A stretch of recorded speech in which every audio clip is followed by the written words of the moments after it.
शिवसेना शिंदे गटाच्या बंडखोर उमेदवार रेश्मा काळे यांच्या उमेदवारीबाबत महायुतीची बैठक पार पडली असून त्या माघारीबाबत एकनाथ शिंदे यांच्याशीही बोलणे झाले आहे। नाशिक पाठोपाठ आता जळगावच्या जागेचाही तिढा सुटला आहे। आता कोणतीही अडचण नाही। या बैठकीला मंत्री गुलाबराव पाटील हे मुंबई येथे असल्याने उपस्थित राहू शकले नाही, मात्र त्यांच्यासोबतही बोलणे झाले आहे। उद्या रेश्मा काळे यांच्यासोबत बोलणे करून मंत्री गुलाबराव पाटील हे अधिकृतपणे घोषणा करतील असे मंत्री गिरीश महाजन यांनी महायुतीच्या बैठकीनंतर यावेळी म्हटले आहे। यावेळी आज जळगाव शहरातील सिल्वर पॅलेस येथे महायुतीच्या नेत्यांची बैठक आयोजित करण्यात आली होती। या बैठकीस मंत्री गिरीश महाजन, आमदार किशोर पाटील, मंत्री संजय सावकारे यांच्यासह आमदार चंद्रकांत सोनवणे, खासदार स्मिता वाघ, आमदार मंगेश चव्हाण, आमदार सुरेश भोडे या प्रमुख पदाधिकाऱ्यांची यावेळी उपस्थिती होती। महायुतीची बैठक पार पडली असून आमचे नेते गुलाबराव पाटील हे मुंबईमध्ये असल्याने आज रेश्मा काळे यांचा निर्णय जाहीर करता आला नाही। मात्र तिढा कायम असला तरी उद्या मंत्री गुलाबराव पाटील हे जळगावला असणार असून ते उद्या रेश्मा काळे यांच्या समवेत चर्चा करून निर्णय जाहीर करण्यात असल्याचं आमदार किशोर पाटील यांनी म्हटलं आहे। नेमकं या संदर्भात मंत्री गिरीश महाजन व आमदार किशोर पाटील नेमकं काय बोलले आहेत ते जाणून घेऊयात। बैठक पार पडण्याची रेश्मा काळेंच्या संदर्भात काय निर्णय झाला? महायुतीची बैठक या ठिकाणी पार पडलेली आहे। सगळे आमदार महायुतीचे या ठिकाणी उपस्थित आहेत। फक्त गुलाब भाऊ आहेत ते जे आज नाही आहेत या ठिकाणी। अनिल दादा क्रीडा प्रेमींनी या स्पर्धेला मोठी गर्दी केली आहे। नक्कीच या स्पर्धेतून चांगले खेळाडू घडतील असा विश्वास यावेळी आयोजकांनी व्यक्त केला आहे। ते सुद्धा मुंबईला त्या ठिकाणी गेलेले आहेत। एका महत्त्वाच्या कामासाठी त्यांचा फोनवर बोलणं झालेलं आहे। गुलाब भाऊंचं सकाळपासून 2-3दा बोलणं झालं। माननीय उदयजी सावंत आहेत, शिंदे साहेबांचं बोलणं झालेलं आहे। नाशिकचा प्रश्न आता सुटलेला आहे, त्यामुळे आता जळगावला सुद्धा आम्ही माघार घेऊ असं शिंदे साहेबांनी स्वतः सांगितलेलं आहे। आणि आज म्हणून ही बैठक तातडीने आम्ही या ठिकाणी बोलवलेली होती।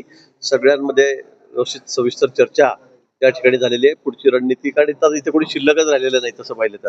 आता ही पण निवडणूक आता सरळ झालेली आहे। उद्या गुलाब भाऊ या ठिकाणी येतील मुंबईहून आणि त्यानंतर आम्ही बसून त्या उमेदवार आहेत काळे, मिसेस काळे, रेश्मा काळे, तर त्या आपला जाहीर माघार या ठिकाणी घेतील। त्यानंतर मग 17 तारखेला निवडणूक आहे। मला वाटतं सगळी एकतर्फी निवडणूक होईल। शिंदे साहेबांनी सांगितलेलं आहे। मान्य शिवसेनेचे नेते शिंदे साहेबांचं माझं बोलणं झालेलं आहे।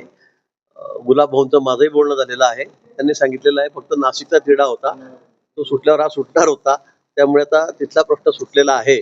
त्यामुळे आता इथे काही अडचण राहिलेली नाही। नाही, त्यांचा आमचा काही संपर्क नाही। मी म्हटलं गुलाब भाऊ उद्या आल्यावर, गुलाब भाऊ ते पालकमंत्री आहेत, शिवसेनेचे नेते, ते म्हणे मी उद्या त्यांना बोलून घेतो, त्यानंतर हा निर्णय होईल।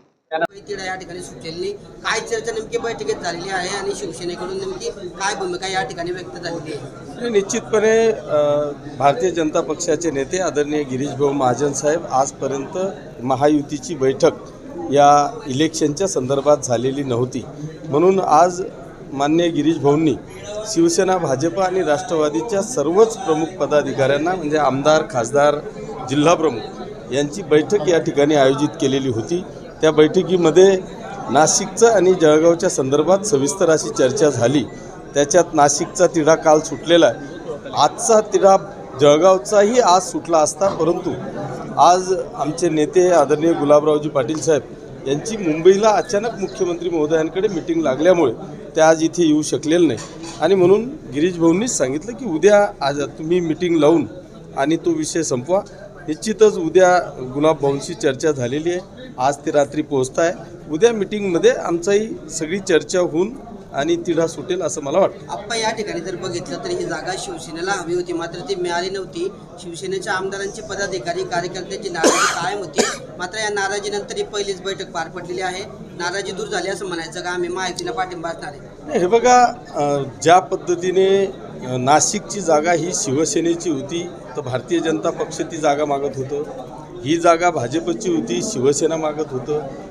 मागणं, एकमेकांशी चर्चा करणं किंवा इच्छा व्यक्त करणं म्हणजे नाराजी होते असं मला वाटत नाही।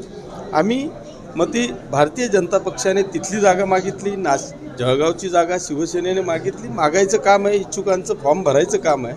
पण मला असं वाटतं की आता त्या जागा कन्फर्म झाल्यामुळे आता एकमेकांशी चर्चा करून या जागेमुळे महाराष्ट्रात कुठेही उत्कृष्ट येऊ नये याचा प्रयत्न आम्ही सगळेजण करतो. महायुती म्हणून काम करणार आहे मग आता आपण उद्या आमची मीटिंग आहे आणि त्या मीटिंगमध्ये सविस्तर अशी चर्चा उमेदवारांना घेऊन आमच्या नेत्यांबरोबर सर्व आमदार, जिल्हाप्रमुख, नगरसेवकांचे नगराध्यक्ष यांच्याबरोबर चर्चा होऊन उद्या आपल्याला निर्णय कळेल. आप्पा मंत्री गुलाबराव पाटील नसल्यामुळे ही बैठक काही वेळातच आटोपती घेण्यात आली आहे का? खूप कमी कालावधीमध्ये बैठक संपलेली आहे. हा नाही, बरोबर आहे, तुम्ही म्हणता त्याच्यात तथ्य आहे.